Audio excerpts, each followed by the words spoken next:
हमारे चैनल को सब्सक्राइब करें और बेल आइकन दबाएं। इंडियाज़ क्रिमिनल हंट शो में मैं रमा दीक्षित हमेशा आपको ऐसे क्रिमिनल्स के बारे में बताती आई हूँ जिनके अपराधों ने सबको चौंका दिया था। अब चाहे ये अपराधी वो हो जिसने 5 mm मोटे और 7 इंच लंबे तार से 237 कारों के ताले तोड़ दिए,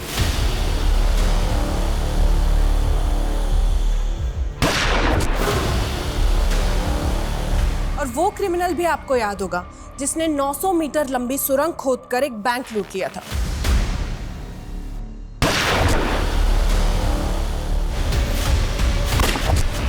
और आज हम हमारे शो पे एक ऐसे ही क्रिमिनल की कहानी सुनाएंगे जिसने सारे देश को हिला के रख दिया था।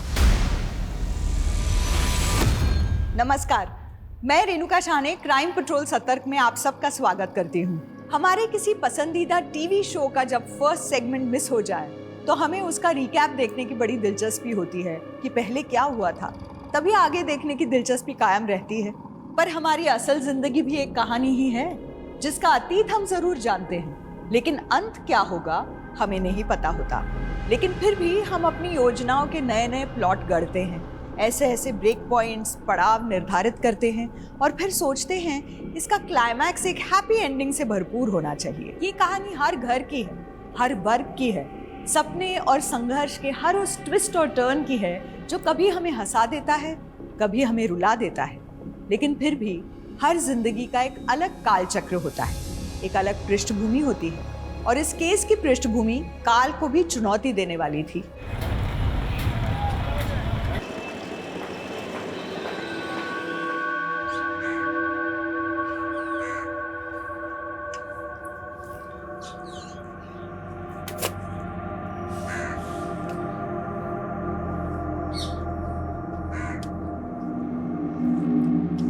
ये तो कुणाल जी है ना, ये यहाँ पोछा लगा रहे हैं। अरे हाँ, ये तो रोज मंदिर आके पोछा लगाते हैं, तभी तो इन पर लक्ष्मी जी का आशीर्वाद है।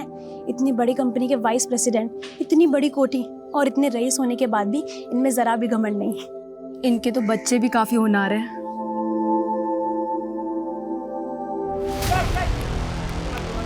भाई ऊपर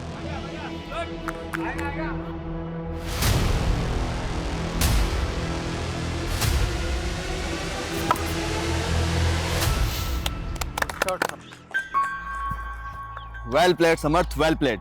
थैंक यू सर। तुमने मुझे बहुत इम्प्रेस किया। You are selected in my cricket team. Thank you sir.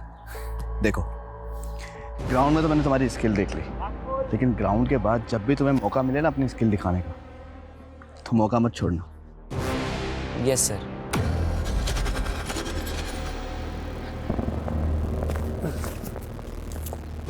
क्या हुआ समर्थ? सर मैं वॉशरूम जाके आता हूँ, ठीक है? हाँ।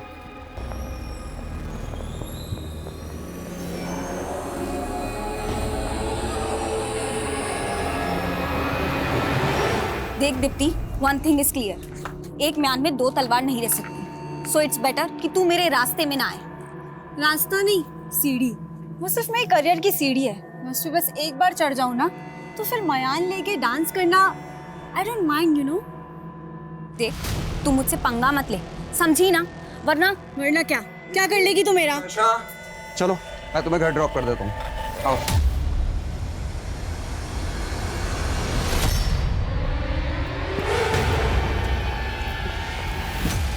कोच का फेवरेट बनेगा, मेरी जगह लेगा।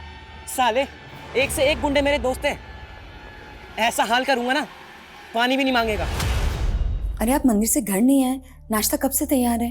रोशनी, वो आज एकादशी है ना, तो मैं सीधा मंदिर से ऑफिस निकल गया। एकादशी आज नहीं, कल है। कल भी है और आज भी, और दोनों ही दिन मेरा उपवास रहेगा। अरे इतने दिन उपवास रखोगे तो आपकी सेहत पर असर आएगा ना। अच्छा चलो, अभी देर हो रही है, मुझे ऑफिस निकलना है। बाय। ठीक है।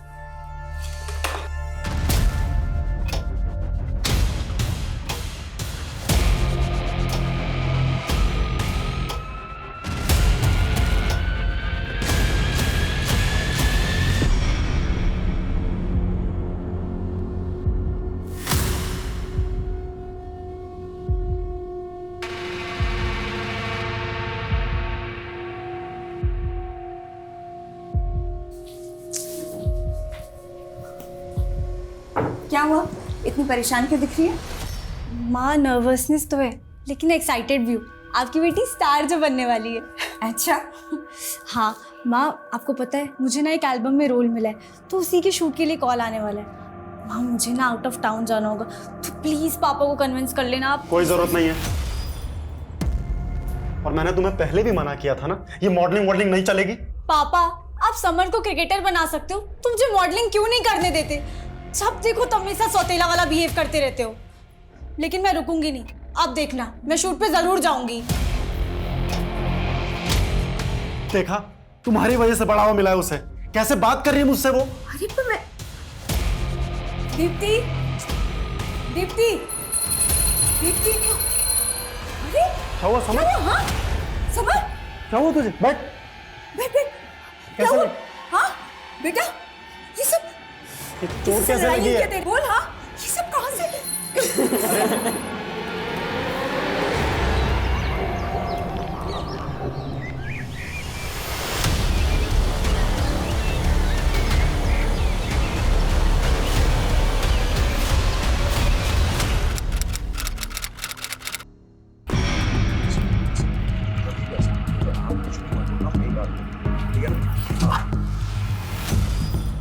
सर मैंने ही आपको कॉल किया था। सर मेरी स्टूडेंट दीप्ति और उसकी फैमिली यहीं पर रहती थी, लेकिन दीप्ति पिछले 1 महीने से कॉलेज नहीं आ रही थी, तो मैंने उसका मालूम करने के लिए यहाँ पर आया। लेकिन सर मुझे यहाँ पर कुछ अजीब सा लग रहा है। मेन गेट खुला था और पुराने कुछ पेपर्स बिखरे हुए थे। सर कुछ ना कुछ गड़बड़ है। ठीक, हम देखते हैं। हाँ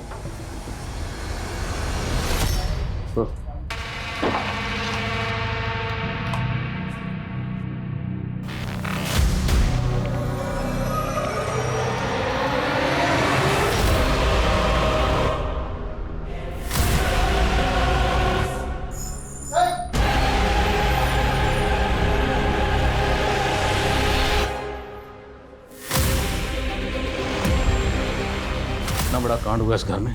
और पूरा सर घर में टोटल 5 लाशें हैं। 1 लाश ग्राउंड फ्लोर के बेडरूम में, एक लिविंग रूम में, एक किचन में और 2 फर्स्ट फ्लोर पे। पूरे घर को अच्छे से चेक करो, एक भी चीज छूटनी नहीं चाहिए। Okay sir. बाहर पड़ोसी से बात करते हैं। दीप्ति जिस कॉलेज में पढ़ती थी मैं उसमें टीचर हूँ। उसका छोटा भाई सीसीपी के स्कूल में पढ़ता था। इस घर में दीप्ति के अलावा उसकी दादी और उसके माता पिता रहते थे। घर के अंदर 5 लाशें मिली हुई हैं जो बुरी तरह से जली हुई हैं। आप लोगों में से किसी ने कुछ देखा नहीं, कुछ सुना नहीं? नहीं सर, ये घर हमारे मोहल्ले से काफ़ी दूर है, तो हमें कोई आइडिया नहीं है क्या हुआ। दीप्ति के पेरेंट्स क्या करते थे? सर दीप्ति के पिता कुणाल जी एक बड़ी कंपनी में वाइस प्रेसिडेंट थे। उनकी वाइफ हाउसवाइफ थी और उनकी माँ ने तो कुछ महीने पहले ही मौन व्रत धारण किया था। उनकी माँ तो हमेशा भगवान के नाम जपती रहती थी सर।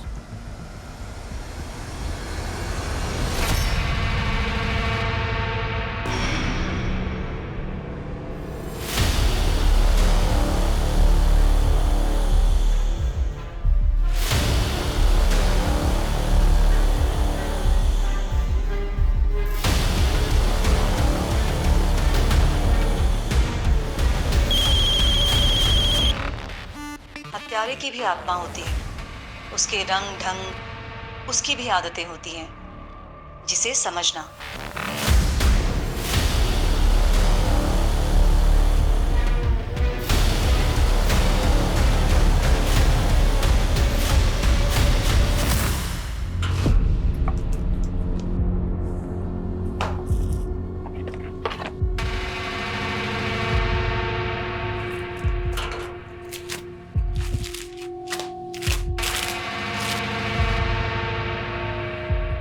सर देख के तो ऐसे लग रहा है कि घर में लूटपाट की गई है।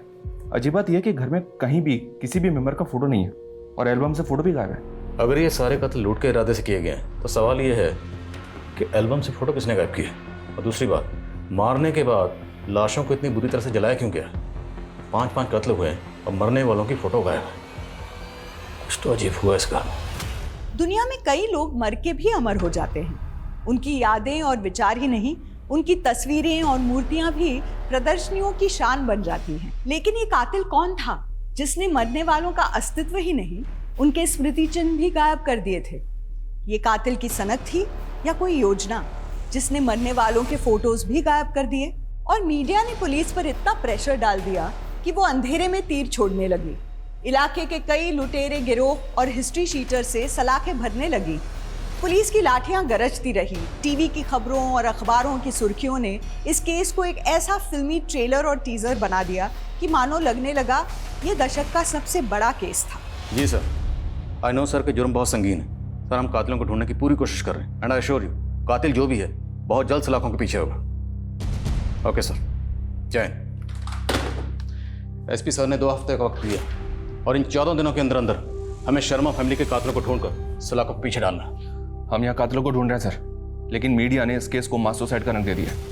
उनके आर्टिकल के मुताबिक शर्मा फैमिली एक धार्मिक फैमिली थी और किसी अंधविश्वास के चलते इन सब ने मिलकर आत्महत्या कर ली।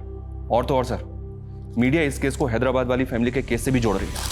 It's all rubbish. अगर ये सुसाइड है तो सुसाइड करने के बाद कोई खुद को कैसे जला सकता है? फिर भी पता करो, क्या शर्मा फैमिली किसी बाबा या तांत्रिक वांत्रिक के चक्कर में थी? Yes sir. कुणाल किस ऑफिस में काम करता था, कुछ पता चला? जी सर, विश्वा कंस्ट्रक्शन। कुणाल के ऑफिस, दीप्ति के कॉलेज और समर्थ के स्कूल, सब जगह पता करो और इनके रिश्तेदारों से मिलो। अभी तक इन 5 विक्टिम में से हमारे पास किसी की तस्वीर तक नहीं। गाइस, लग जाओ, let's crack this case. Yes sir. इतना चुप चुप क्यों है? ऐसा लग रहा है डेट पे नहीं ध्यान शिविर में आए। बिंती, मुझे इस रिलेशनशिप में आगे बढ़ने में डर लग रहा है।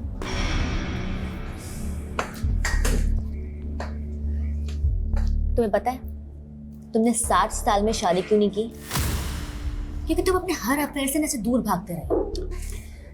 लेकिन मैं तुम्हें कहीं नहीं जाने दूंगी।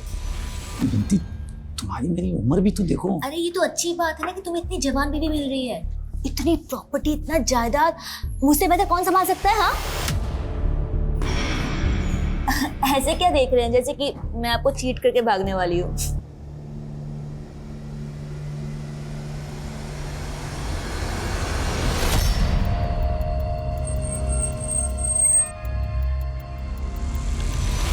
हाँ सर, कुणाल शर्मा हमारी कंपनी के वाइस प्रेसिडेंट थे।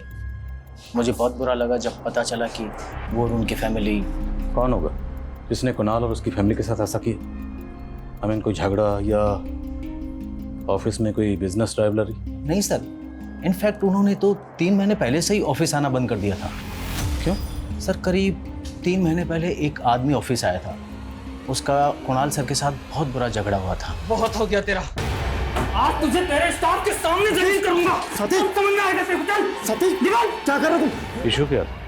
कुणाल ने कोई भी पुलिस कंप्लेंट क्यों नहीं की? सर, उन्होंने कुछ बताया नहीं। उसके बाद वो कभी ऑफिस नहीं आया। लेकिन करीब 1 हफ्ते बाद वो आदमी फिर ऑफिस आया था और ऑफिस के रिकॉर्ड से कुणाल सर के घर का पता मालूम करना चाहता था, लेकिन हमने उसे एंटरटेन नहीं किया सर। अच्छा, आपके ऑफिस के रिकॉर्ड में कुणाल की कोई तस्वीर होगी? हाँ सर, उनकी जॉइनिंग टाइम की कोई फोटो जरूर रिकॉर्ड में होगी। मुझे वो तस्वीर चाहिए। और वो जो 3 महीने पहले आदमी आया था कुणाल से झगड़ा करने, आप उसका स्केच बनवा सकते हैं? सर, कॉलेज रिकॉर्ड्स में दीप्ति का यही फोटो है। दीप्ति और उसकी फैमिली का किसी से कोई झगड़ा हुआ था? सर, इस बारे में तो मुझे कुछ नहीं मालूम, लेकिन एक बात है सर, जब दीप्ति कॉलेज नहीं आ रही थी तो मैंने उसकी फ्रेंड नताशा से इस बारे में पूछा था, तो उसने कहा कि शायद दीप्ति और उसके परिवार वाले कहीं घूमने गए होंगे, इसलिए दीप्ति कॉलेज नहीं आ रही। लेकिन उन सबका तो मर्डर हुआ है, तो फिर नताशा ने ऐसा क्यों कहा कि वो लोग घूमने गए? सर, मुझे भी बहुत अजीब लगा था। वैसे दोनों की आपस में बनती रही थी। कुछ दिन पहले क्लासरूम में दोनों का झगड़ा भी हुआ था। तो कहाँ थी तू? नहीं, मैं तो यही थी। तू मेरे पापा के कान भर के मेरा पत्ता साफ करना चाहती है?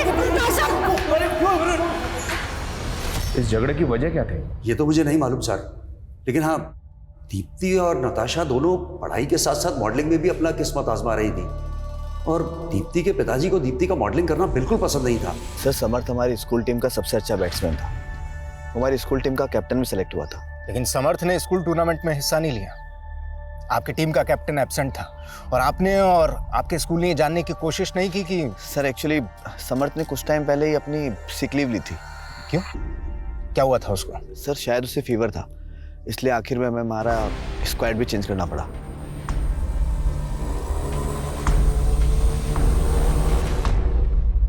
सर, मेरे और दीप्ति के बीच में झगड़े होते रहते थे, लेकिन हम फिर भी अच्छे दोस्त थे, और दोस्तों में तो ये सब होता रहता है ना। लेकिन जब दीप्ति लगातार कॉलेज नहीं आ रही थी तो तुमने अपने टीचर से ऐसा क्यों बोला कि दीप्ति और उसकी फैमिली कहीं बाहर घूमने के लिए गए, जबकि ये तो पता ही होगा ना तुम्हें कि उन सबकी लाशें मिली उनके घर में? सर मैंने ऐसा कुछ भी नहीं बोला कि वो लोग घूमने गए थे। तो तुम्हारे टीचर हमसे झूठ क्यों बोलेंगे? तुम्हारे टीचर ने हमसे यही कहा है कि तुमने ऐसा ही कहा उन्हें। नताशा कहीं ऐसा तो नहीं कि तुम हमसे झूठ बोल रही हो? सर मैं आपसे झूठ नहीं बोल रही हूँ और मुझे नहीं पता कि संदीप सर आपसे झूठ क्यों बोल रहे हैं।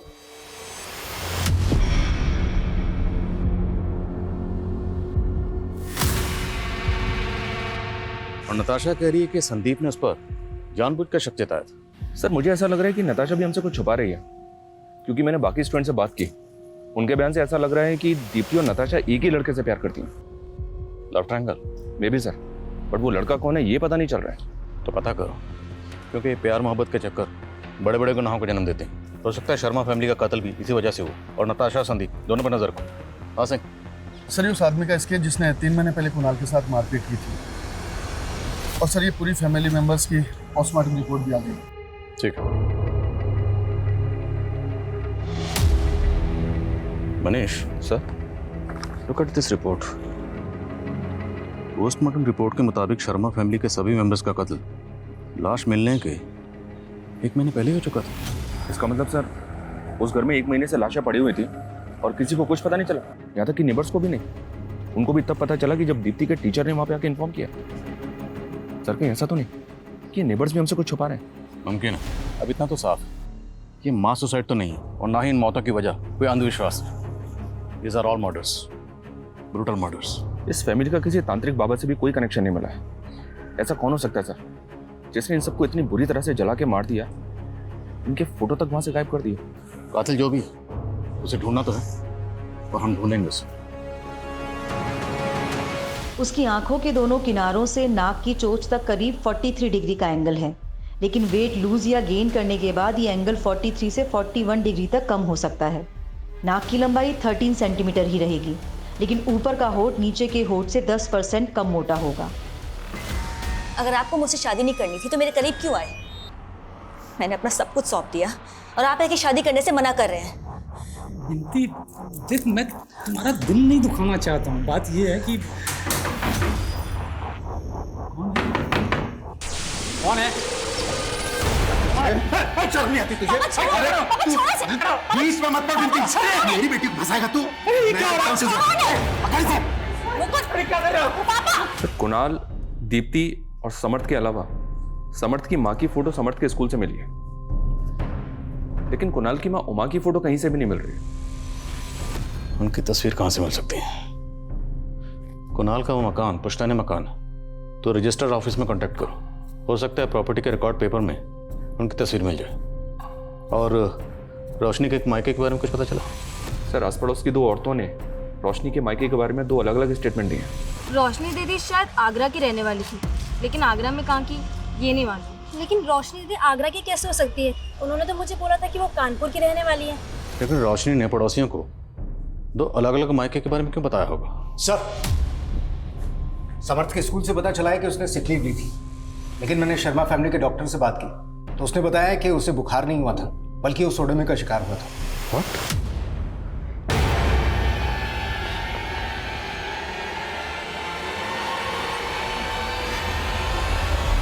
और ये किसने किया था? सर फैमिली ने तो डॉक्टर को कुछ नहीं बताया था। जाहिर सी बात है, ये घिनौनी हरकत समर्थ के फ्रेंड सर्कल या स्कूल में से किसी ने की होगी। एक एक से ठीक से पूछताछ करो। सर तुम घर जाओ, कहीं तुम्हारे पापा को फिर से मालूम पड़ गया तो वो। मैं उनसे डरती नहीं हूँ और आपको भी डरना नहीं चाहिए। एक काम कीजिए, उठिए, पुलिस स्टेशन चलते हैं, उनके खिलाफ कंप्लेंट फाइल करेंगे। उठिए। क्या? मैं तुम्हारी मुसीबतें नहीं बढ़ाना चाहता। ये मुसीबतें तब तक खत्म नहीं होंगी जब तक हम शादी नहीं कर लेते। शादी?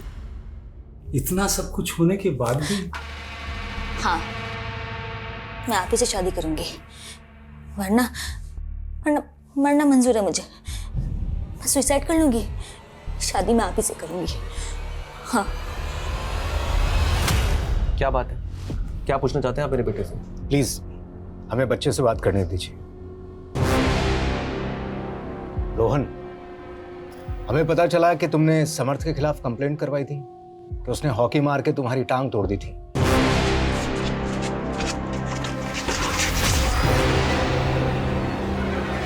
हाँ सर, उसने मेरी टांग तोड़ी थी ताकि मैं इंजर्ड हो जाऊं और वो मेरी जगह टीम का कैप्टन बन जाए। और फिर तुमने उसके साथ में क्या किया कि वो स्कूल के टूर्नामेंट में खेल ही नहीं पाया?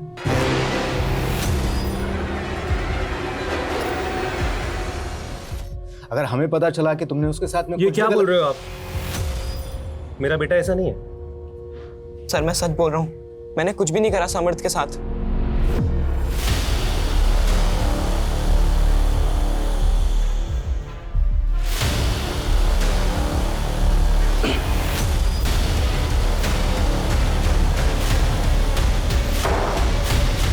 सर मैंने रोशनी के मायके का पता करने की कोशिश की थी।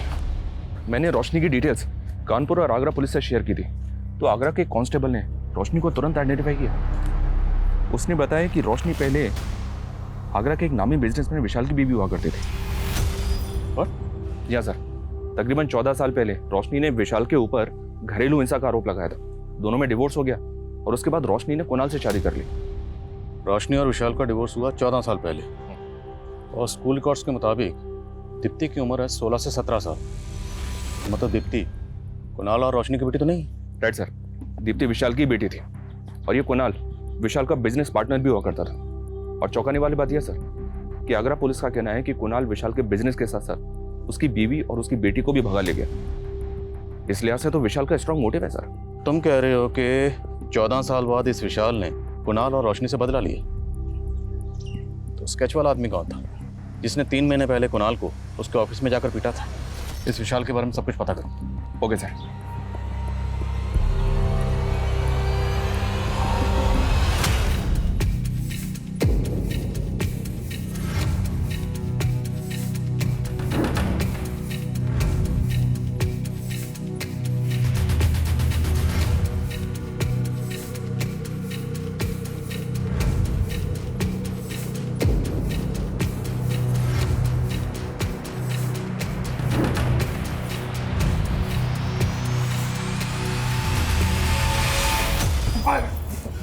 क्या कर रही हो?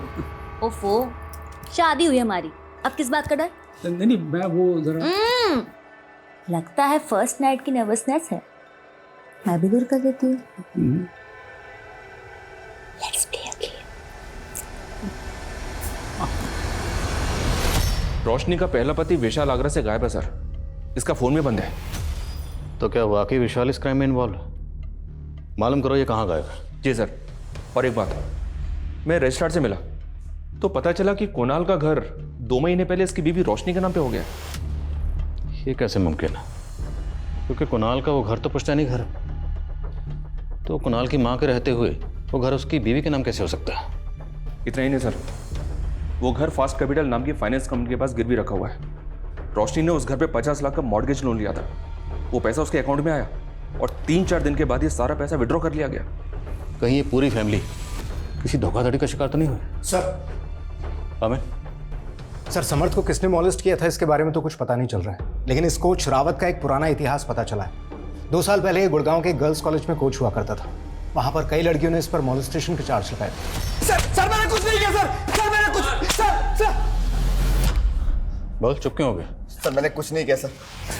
तूने क्या किया क्या नहीं किया, तेरा पूरा कच्चा चिट्ठा हमारे सामने है। सिर्फ समर्थ ही नहीं, तेरे स्कूल का एक और लड़का है रोहन, उसे भी तुमने कैप्टन बनने का झांसा दिया था ना? सिर्फ ये 2 ही नहीं, और भी बच्चे होंगे। अब तेरे सारे कांड बाहर आएंगे। नहीं सर, रोहन झूठ बोल रहा है सर। बल्कि सर मैंने नहीं, रोहन ने समर्थ को मॉलिश किया है।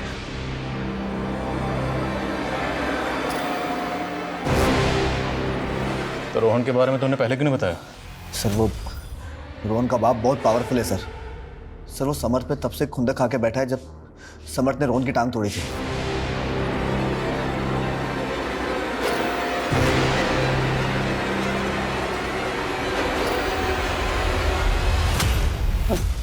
मेरी बेटी के साथ तूने बहुत लंबा अंदर जाएगा तू। नहीं बिंदी, ये क्या है?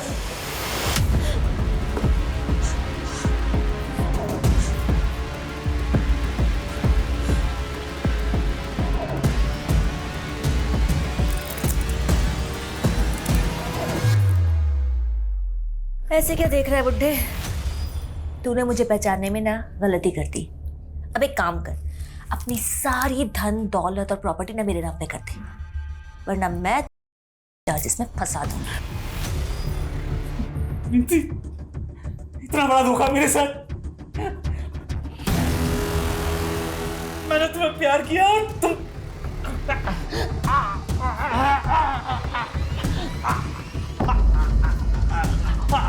इसे तो हार्ट अटैक आ गया। अब क्या करें इसका? हॉस्पिटल लेके चलते हैं, चलो चलो। मुझे पता चला कि आप मुझे आगरा में ढूंढ रहे हैं। मैं लखनऊ गया हुआ था किसी काम से। बताइए क्या बात है? रोशनी आपकी बीवी थी? मुझे पता है कि आप क्या जानना चाहते हैं। हाँ, मैं रोशनी से नफरत करता था, और केवल रोशनी से ही नहीं, कुणाल से भी नफरत करता था।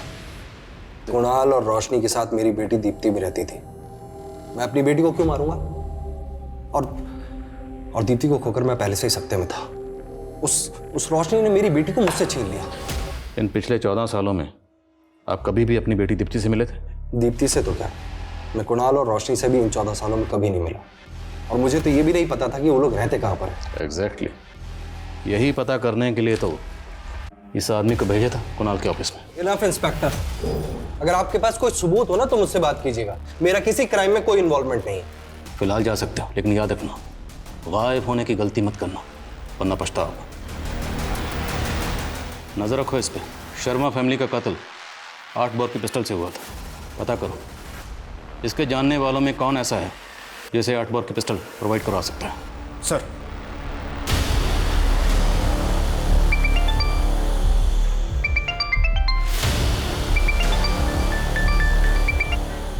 हाँ, कर रहा हूं तुम्हारा काम। अभी फोन काटो, मेरा ध्यान टूटता है।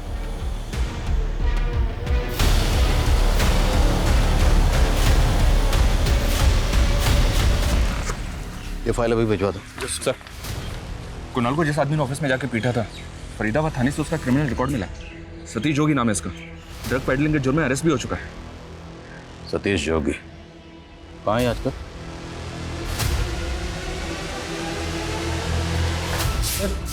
सर मैंने कुछ नहीं किया सर। तूने कुछ नहीं किया? हाँ, तो तू कुणाल के ऑफिस में जाकर उसे धमकाता क्यों था? उसके साथ झगड़ा क्यों करता था? और तू कुणाल का एड्रेस क्यों पता कर रहा था? क्या नफरत थी तेरी उससे? कोई नफरत नहीं थी सर मेरी उससे। कुणाल एक इवेंट ऑर्गेनाइज वाली कंपनी शुरू करने वाला था। उसमें पैसा इन्वेस्ट किया था मैंने, मेरा शेयर लगा था उसमें। लेकिन फिर ड्रग के केस में मैं अंदर चला गया और बाहर आने पर कुणाल मुझसे पल्ला झाड़ने लगा। देख सतीश, अगर मुझे पहले पता होता ना कि तू गलत धंधा करता था तो मैं कभी भी तुझसे उस कंपनी में इन्वेस्ट नहीं करवाता। और वैसे भी तेरे अंदर होते ही मैंने उस इवेंट कंपनी को स्टार्ट करने का आइडिया ड्रॉप कर दिया था। अरे लेकिन पैसा तो मैंने लगाया ना उस कंपनी में, वो कौन देगा? हाँ तो दे दूंगा, वैसे भी मैं पाप की कमाई नहीं रखता हूँ। कुणाल तेरे पैसे नहीं दे रहा था, इसलिए तूने कुणाल और उसकी पूरी फैमिली को। मैंने कुछ नहीं किया सर, मेरा यकीन कीजिए, मैंने कुछ भी नहीं किया। सर, ये सतीश जोगी भी कुछ नहीं उगल रहा है। हाँ, लेकिन ये बोल रहा है कि कुणाल इवेंट कंपनी खोलने वाला था। कुणाल विशाल का बिजनेस पार्टनर भी था और इतनी बड़ी कंपनी में वाइस प्रेसिडेंट था। फिर भी जब कुणाल ने अपना पुश्तैनी मकान अपनी बीवी रोशनी का नाम किया तो रोशनी ने वह मकान गिरवी रखा और 50 लाख का लोन उठाया। लोन की रकम गायब। ये सब कुछ बहुत अटपटा लग रहा है। सर, हम दीप्ति की दोस्त नताशा पर नजर बनाए हुए हैं। वो अक्सर इस योगेश नाम के लड़के से मिला करती है। सर, ये योगेश एक मॉडल कोऑर्डिनेटर है, साकेत में ऑफिस है इसका। पता चला है कि दीप्ति अक्सर इसके साकेत वाले ऑफिस में जाया करती थी। तो कैसे योगेश ने दीप्ति को झांसा दिया होगा? तो योगेश और नताशा की दोस्ती का क्या राज? सर, ये योगेश दीप्ति को अक्सर एक होटल में ले जाया करता है और इसके अलावा भी इसके कई लड़कियों से अफेयर।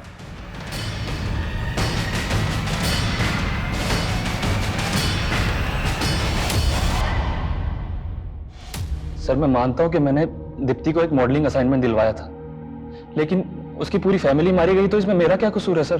तो क्या करता है, सब पता कर लिया हमने। तो ये बता कि 16 सितंबर को दीप्ति को होटल में क्यों बुलाया था?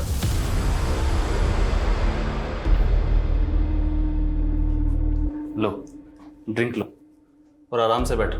डायरेक्टर साहब आते ही होंगे अभी। मैं देखता हूँ। क्या कर रहा मेरी बेटी के साथ? कौन है? पापा। चुप कर तू। तू जानते नहीं ऐसे लड़कों को, मैं अच्छे से जानता हूँ। बोल, कैमरा कहाँ लगा रखा है? अरे अंकल, अंकल क्या कर रहे हैं? कैमरा कहाँ लगा रखा है तूने? अरे ऐसा कुछ नहीं है, आपको जरूर कोई गलतफहमी हुई है। होटल के स्टाफ ने सब बता दिया। दीप्ति के फादर कुणाल तुझे अंदर करवाने वाले थे, इसलिए तूने उनकी पूरी फैमिली को। नहीं सर, ऐसा नहीं है। उल्टा सर, दीप्ति के फादर को भी मुझे लेकर गलतफहमी थी। सर, नताशा ने दीप्ति के फादर को वहाँ भेजा था उसे एल्बम से निकलवाने के लिए, ताकि उसका खुद का चांस लग जाए। और इसलिए दोनों के बीच झगड़ा हुआ था सर। कल कहा थी तू? नहीं, मैं तो यही थी। तू मेरे पापा के कान भर के मेरा पत्ता साफ करना चाहती है? मुझे तो सिर्फ मॉडल से मतलब था। दीप्ति के फादर उसे रोक रहे थे, इसलिए वो रोल में नताशा को दिलवा रहा था। रोल दिलवा रहे थे या?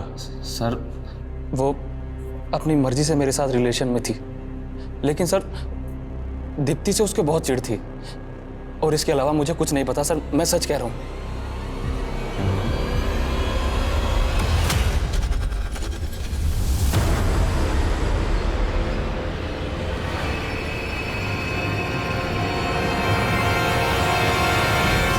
ये योगेश बहुत पहुंची हुई चीज है सर, इसकी बात का भरोसा नहीं कर सकते। नताशा एक टीनेजर गर्ल है, इतना बड़ा कांड कैसे कर सकती है?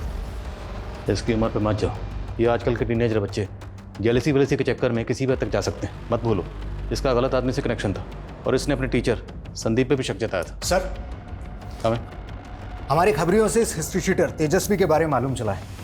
ये इलीगल आर्म डीलिंग के धंधे में आगरा का रहने वाला है। आगरा? विशाल भी आगरा का रहने वाला है। इन दोनों का आपस में कोई कनेक्शन? नहीं सर, अभी तक तो ऐसा कोई कनेक्शन सामने नहीं आया, लेकिन हमारी खबरें श्योर है। इस बार ज़रा उससे अच्छे से बातचीत करनी पड़ेगी। सर,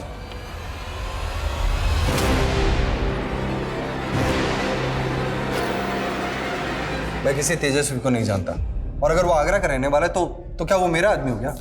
आगरा में आपके कामों की पूरी फहरिस्त है हमारे पास, सारे कारनामे जानते हैं। काम तो प्रॉपर्टी डीलर का है, लेकिन प्रॉपर्टी खाली करवाने के लिए गुंडे भेजते हो ना? कौन से गुंडे? और कोई सबूत है आपके पास? कहाँ है मेरा बेटा? आप लोग मेरे बेटे को उठा के लाए हो ना? क्या बोल रहे हैं? कहाँ है मेरा बेटा? झूठ मत बोलो, मुझे पता है मेरा बेटा। बोल क्या? एक मिनट, क्या बोल रहे हैं आप? झूठ मत बोलो, मुझे पता है मेरा बेटा अंदर है। आप आराम से बात कीजिए। अंदर क्यों उठा के लाए मेरे बेटे को? क्या हुआ? एक तो गलत तरीके से मेरे बेटे को गायब कर दिया, और झूठा रिमांड लेकर के उससे गुनाह कबूल करवाना चाहते हैं। आपको गलत कोई गलतफहमी नहीं हुई है, मुझे पता है मेरा बेटा अंदर है। मैं रुकने वाला नहीं हूँ, मैं मीडिया में जाऊंगा, मैं छोड़ूंगा नहीं किसी को, बता रहा हूँ। मैं छोड़ूंगा नहीं किसी को, मैं मीडिया में जाऊंगा, मैं बता रहा हूँ। पक्का ड्रामा कर रहा है, किसी ने अपने बेटे को गायब किया होगा। पता करो रोहन कहाँ। Okay sir.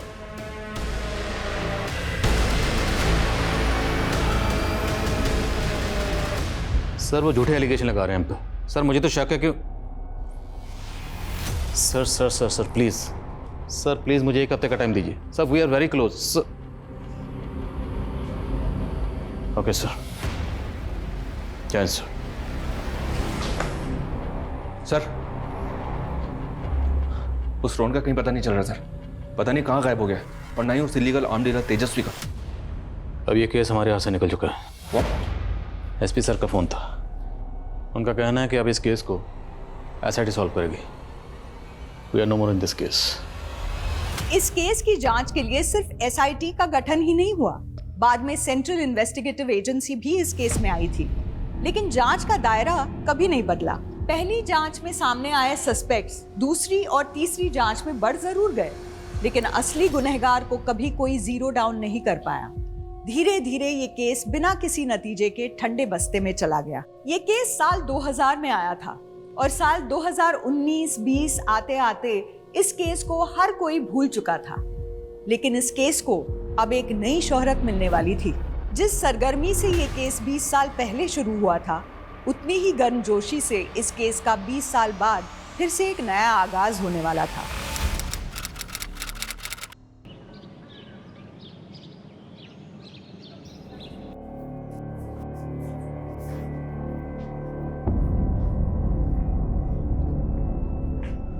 अरे भाई, क्या कर रही हो मधु?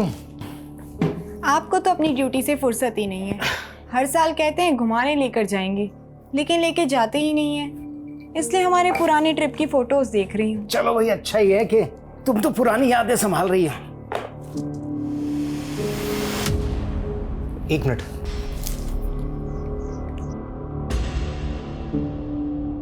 क्या हुआ? मधु, हम जैसलमेर तो 2002 में गए थे ना? हाँ, लेकिन हुआ क्या? कुछ नहीं, आके बताता हूँ।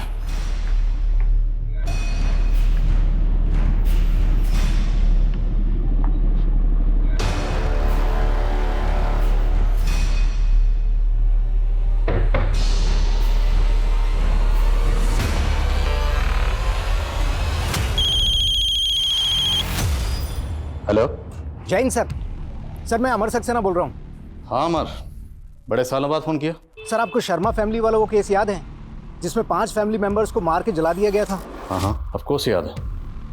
बात क्या है? सर अगर आप उस केस को रीओपन करवा सकते हैं तो प्लीज़ करवाइए सर, मुझे एक स्ट्रॉन्ग लीड मिला है। ओके।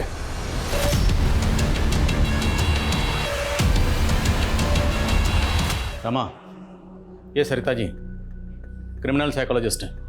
इन्होंने इस केस पर बड़ी तफसील से काम किया। सर अब अगर ये हमारे शो में आएंगी तो हमारे शो की एनर्जी बिल्कुल अलग ही हो जाएगी। Hope so. लेकिन स्कल्प्टर सर, ये संतराज शब्दों को शक्ल देने में माहिर है। सरिता जी। सर मेरी ब्रीफिंग तैयार है। इस केस को स्टडी करने के बाद जितना मैं क्रिमिनल की मनोदशा को समझ पाई हूँ उसके अकॉर्डिंग क्राइम करने के बाद वो अगर गायब भी हुआ होगा तो तकरीबन 50 किलोमीटर के दायरे में कहीं रह रहा होगा, और मौजूदा वक्त में वो कैसा दिखता है इसका भी मैंने ब्रीफ रेडी कर लिया। लेकिन आपके शब्दों को शक्ल देने के लिए मुझे वक्त लगेगा। आपके पास जो भी ब्रीफ तैयार है रिकॉर्ड करके दे दीजिए। जी। कितना वक्त लगेगा? कह नहीं सकता। कलाकार कल कल करते हुए सरिया बिता देता है और कलाकृति बनती नहीं। कलाकार साहब, आपके पास वक्त की कमी नहीं होगी, पर हम कानून के रखवाले हैं, हमें इंसाफ दिलाना होता है। ये शो अगले 14 दिनों में टेलीकास्ट होगा, तब तक सब कुछ क्लियर हो जाना चाहिए। जी। हम आज हमारे शो में पहली बार लाइव आकर एक क्रिमिनल की तलाश करने वाले हैं। ऐसा आज तक पहले किसी क्राइम शो में नहीं हुआ है। और हमारी आज की स्पेशल गेस्ट हैं क्रिमिनल साइकोलॉजिस्ट सरिता सचदेवा जी, जिन्होंने 20 साल पहले गायब हुए एक क्रिमिनल की ऐसी रुखरेखा तैयार करी है जिसे हमारे स्कल्प्टर संतराज जी ने एक मूर्ति में गढ़ा है। इसके पीछे उसी क्रिमिनल का चेहरा छुपा है जो 20 साल पहले हुए शर्मा फैमिली मर्डर केस का प्राइम सस्पेक्ट है।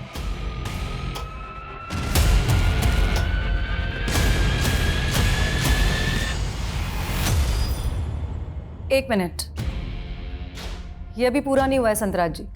जैसी इस क्रिमिनल की मनोदशा थी आज 20 साल के बाद वो अपनी आईसाइट लूज कर चुका होगा। वो स्पेक्स पहनता होगा। नहीं, उस माइंडसेट वाला क्रिमिनल इस तरह का फ्रेम कभी यूज नहीं करेगा। वो ब्लैक थिक फ्रेम यूज करेगा।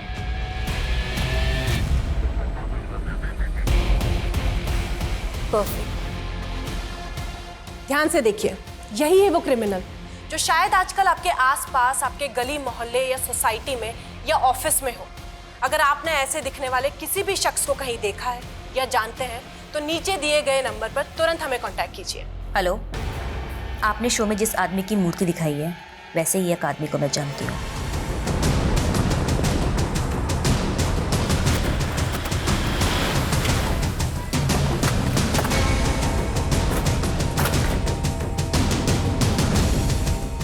सर, वो धोखेबाज यही रहता है।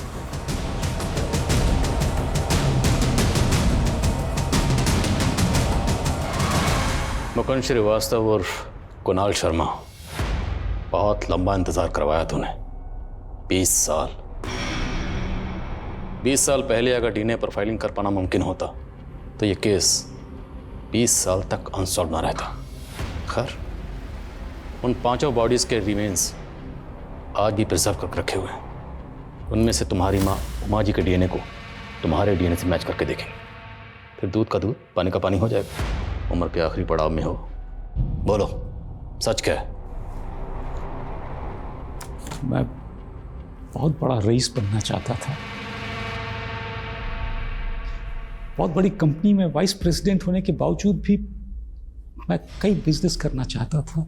इसलिए मैं अपना सेविंग्स को कभी स्टॉक मार्केट में इन्वेस्ट कर देता या कभी किसी नए बिजनेस में, लेकिन मेरा पैसा डूबता ही चला गया। बहुत बड़े कर्ज में आ गया मैं, कहीं लेनदार। इसलिए घबरा कर मैं घर अपनी बीवी के नाम कर दिया मैंने। और तुम्हारी बीवी रोशनी ने उस घर को गिरवी रखकर 50 लाख का लोन लिया था। वो लोन की रकम कहाँ गई? उसी 50 लाख से मैंने अपना काफ़ी कर्ज चुकाया, लेकिन फिर भी काफ़ी कर्ज बचा रह गया। मैं बहुत तंग हो गया था। मैंने सोचा कहीं मेरी वजह से मेरे परिवार की खुशहाली न छिन जाए, वो सड़क पे ना आ जाएं। तभी मैंने फैसला किया कि मैं अपने परिवार को मार दूं, तो कम से कम ऊपर वाला उन्हें स्वर्ग तो देगा। और उन्हें मारने के लिए तूने पिस्तौल तेजस्वी से खरीदी थी। मैं विशाल के साथ काम करता था, तभी मेरी मुलाकात तेजस्वी से हुई थी। हत्या से 15 दिन पहले तेजस्वी ने मेरे लिए पिस्तौल का इंतजाम किया था। पैसे?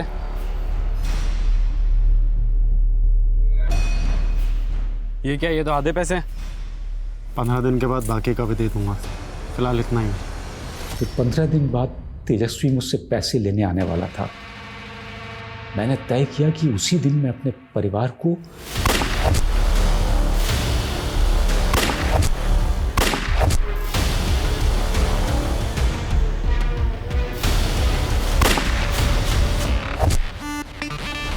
उसी सबको मार के मैं तेजस्वी का इंतजार करता रहा। तो तूने अपनी जगह तेजस्वी को मार दी? हाँ, मैंने एक एक कर सारी लाशें जला और खून साफ करके घर में मौजूद सारी फोटोएं लेकर के मैं भाग गया। जगह जगह मैं बहुत भटका। आखिरकार मैंने अपनी नई पहचान बना ली, मुकुंद श्रीवास्तव। मैंने एक छोटी सी नौकरी पकड़ी और साइड में अपना बिजनेस शुरू कर दिया।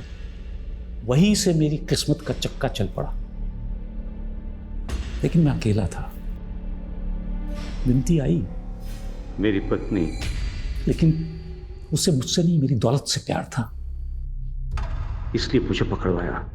बहुत कमीनी थी वो। सबसे बड़ा कमीना तो तू है, कमीना और खुदगर्ज, जिसने अपनी पूरी फैमिली को मार दिया, अपनी बीवी को, अपने छोटे छोटे बच्चों को, यहाँ तक कि अपनी माँ को भी। सिर्फ मारा ही नहीं, उन्हें पूरी तरह से जला दिया। तेरे पाप इतने घिनौने हैं ना, तुझे नर्क से भी धक्के मारकर बाहर निकाला जाएगा।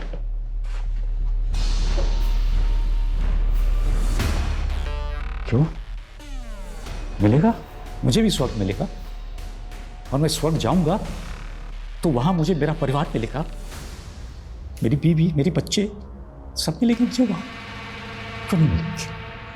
स्वर्ग की कल्पना हो या एक बेहतर जीवन के सपने, हम अक्सर आने वाले कल को अपने आज से बेहतर बनाना चाहते हैं। हर किसी को कुछ ना कुछ चाहिए जो उसे मिल नहीं रहा।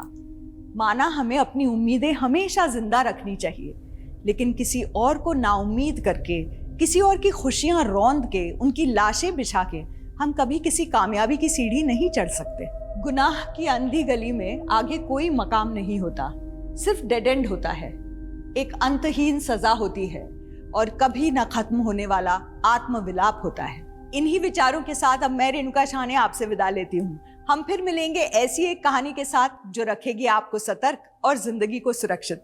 तब तक अपना और अपने परिवार का ख्याल रखिए और देखते रहिए क्राइम पेट्रोल सतर्क। जय हिंद।